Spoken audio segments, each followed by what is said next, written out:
Welcome back, everybody, to the Westlake Hornets Teambuilder Dynasty here on NCAA Football 14.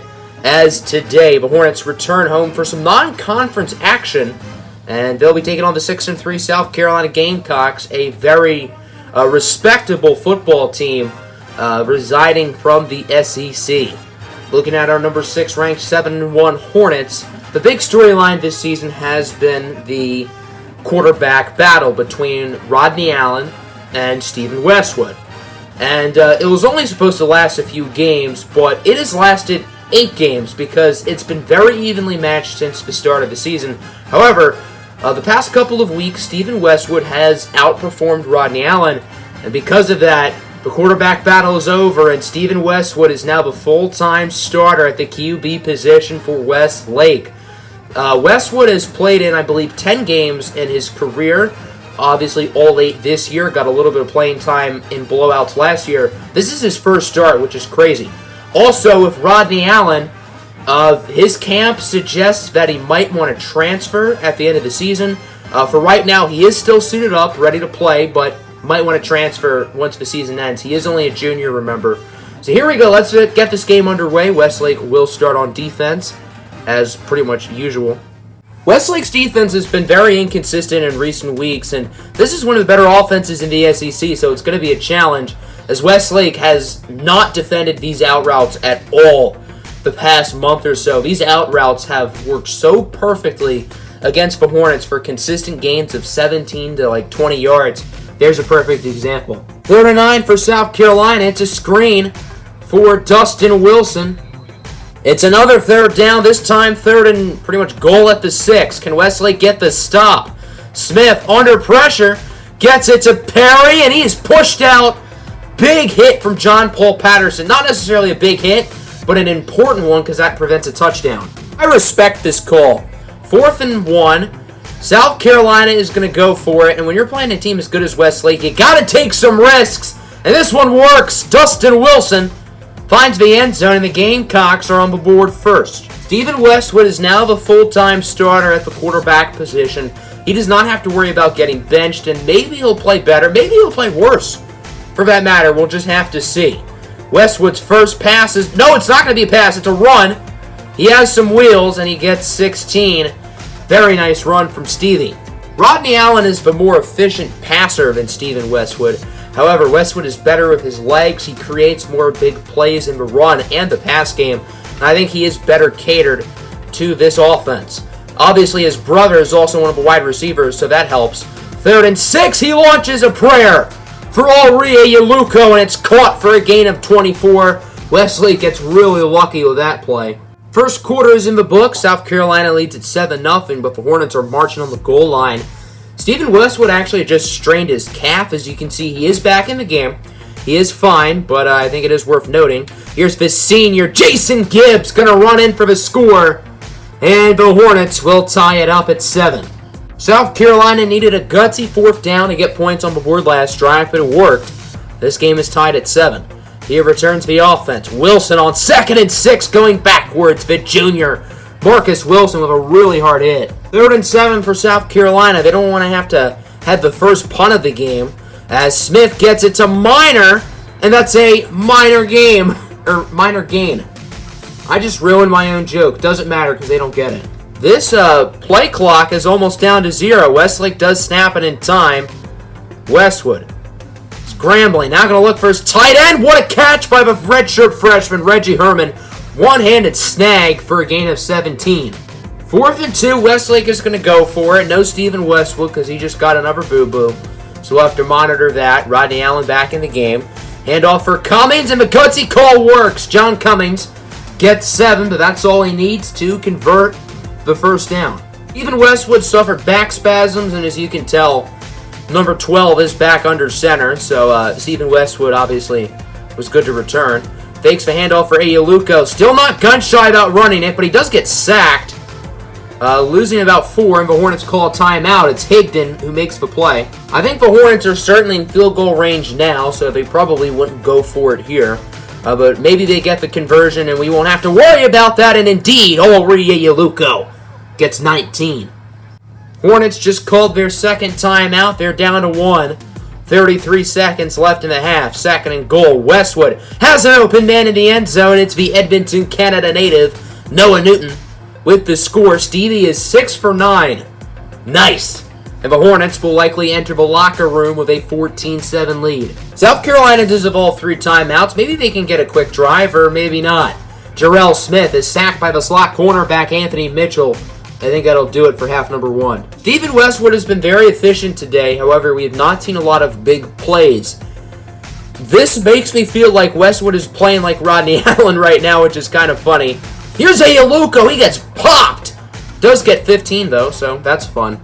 This is the 8th play of the drive. Westlake is in the red zone once again. They are 2 for 2 with a pair of touchdowns. Here's Gibbs going backwards for a loss of about 3. Courteous of Spencer Webster, so now it's 3rd and long. That's what she said. Now it is 3rd and 12 for the Hornets. Here is Westwood. Gonna look for his younger brother Carter. Does he get it? Not quite. Carter only gains 12, so now it's 4th and inches, and what do the Hornets do here? 4th and inches, and the Hornets are gonna risk it for the biscuit. Once again, it's a pass. Westwood has an open man. It's Frank Bray for the touchdown. I'm surprised the Hornets threw it there, but hey, it worked, and Westlake is now up by 2 scores. This game has been dominated by time of possession. Both teams have had very long and methodical drives, especially Westlake, and to an extent, that first drive for the Gamecocks. Here's Wilson with a big run. If only Lewis Kahn wasn't so dang athletic to track him down for only a gain of 24, otherwise that could have been a really big run, perhaps maybe a touchdown, but Lewis Kahn is pretty darn fast. South Carolina's going to need to get a move on here because obviously every Westlake drive has been pretty long today. Here's Wilson. What a run for 10. That run by Wilson was only a gain of 10, but most backs would have lost a few yards on that play, so credit to Dustin Wilson for making that play. And here's Wilson. He does lose some yards on this play. I don't know who they're going to credit the tackle to there, since there was a number of players in the area.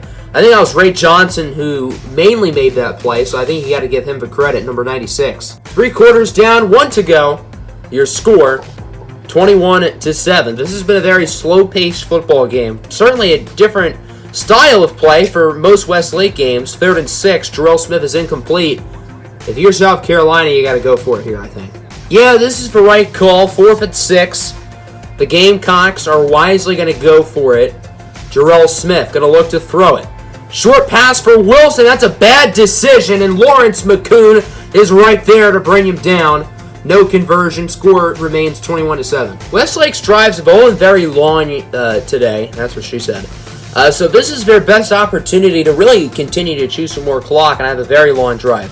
Here's John Cummings on 2nd down. If 36 doesn't catch him, that's a touchdown. Still a really nice run from John Cummings, but that could have been 6. 2nd and 3 now for the Hornets. Under 6 minutes left to play now in this one. Cummings and Westwood in the backfield. It's a fake handoff. Westwood going to throw it. Stumbling now. He tries to throw it away, but is unable to. Sacked for a loss of 13 by Ben Burnett. And not only do the Hornets lose a lot of yards there, but I feel like they almost have to pass it here on 3rd and 16. I mean, they can run it, but I would expect a throw here. 3rd and 16. What does Westlake do? Do they try to run it, play it safe, and take like an extra minute or so off the clock? Or do they try to get the first down conversion and keep the drive going with a pass? And it will be a throw. Stephen Westwood is a wide open man deep into his little brother. Carter Westwood, the true freshman, gets out of bounds for a gain of 37, and the Gamecock mascot is pretty triggered. Westwood connection. Stephen and Carter, the brothers, with a big 3rd down conversion. 2nd and 12. Stephen Westwood back to Carter. This time for a gain of 15. Carter Westwood with the tippy-toe grab inbounds. 5 catches, 84 yards for Carter. I think all 5 of those catches are in the second half today, which is rather impressive. 2nd and 11, under 4 minutes left to play now for the Hornets. Cummings and Westwood in the backfield. I'm excited to say that these next pretty much 2.5 seasons, as Westwood going to look to throw it. Has a deep man. It's Bray. What a snag. The senior Frank Bray with an incredible catch. An incredible play after the catch. Getting the touchdown, and the Hornets, I think, have put the nail in the coffin here in this one. What a comeback this would be for South Carolina if it's possible.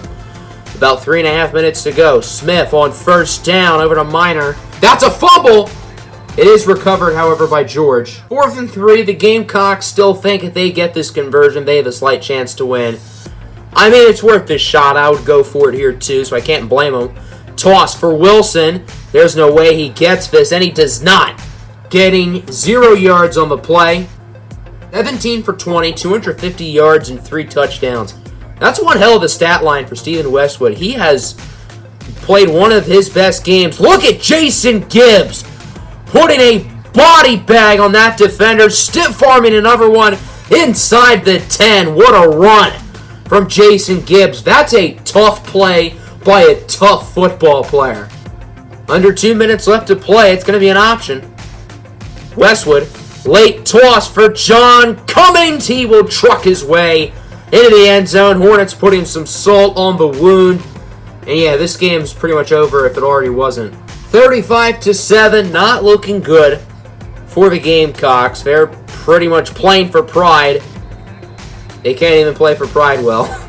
Lewis Kahn with the tackle for loss on Jarrell Smith. South Carolina called a timeout a couple plays ago as if they still have a chance to win this. I respect that.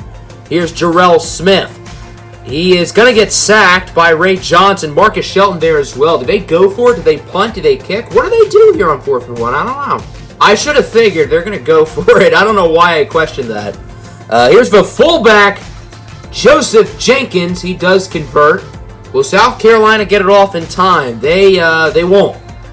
They still had a timeout. If they really wanted to score there, they could have called time, but oh well. That's how the game ends. Big win for the Hornets, 35-7.